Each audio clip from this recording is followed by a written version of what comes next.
অনেকেই জিজ্ঞাসা করেন আমার ঘরে কোনো হেল্পিং হ্যান্ড আছে কিনা বা কেউ আমাকে রান্নায় সাহায্য করে কিনা বা এই ধরনের কেউ আছে কিনা।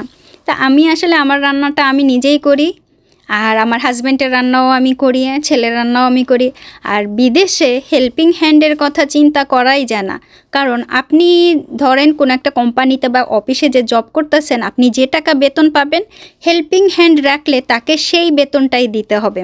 আর আমার ঘরে আমার হাজব্যান্ড একাই জব করে, সুতরাং আমি যদি কাউকে হেল্পিং হ্যান্ড রাখি মানে আমাকে সাহায্য করার জন্য, তাহলে আমার হাজব্যান্ডের পুরো টাকাটাই তো তাকে দিয়ে দেওয়া লাগতেছে। প্রবাসে যারাই যায় দেখবেন তারাই নিজেদের কাজ নিজেরাই করে, স্বামী স্ত্রী মিলে ঘরের সব কাজ করে, ভাগাভাগি করে কাজ করে।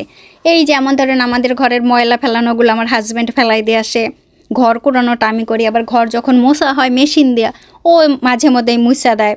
তারপরে পারলে মানে কাপড় চোপড় ধুইলে পরে দেখা যায় যে ওই ধুইতে যায়, আবার সেগুলো একটু লাইরা দেয়। ভাঁজ করার সময় আমার হাজব্যান্ডই ভাঁজ করে, আমি কি কাজ করলাম? শুধু রান্না করি, শুধু রান্নার কাজটাই হচ্ছে আমার, আর এইটাই আমি ভালোবাসি।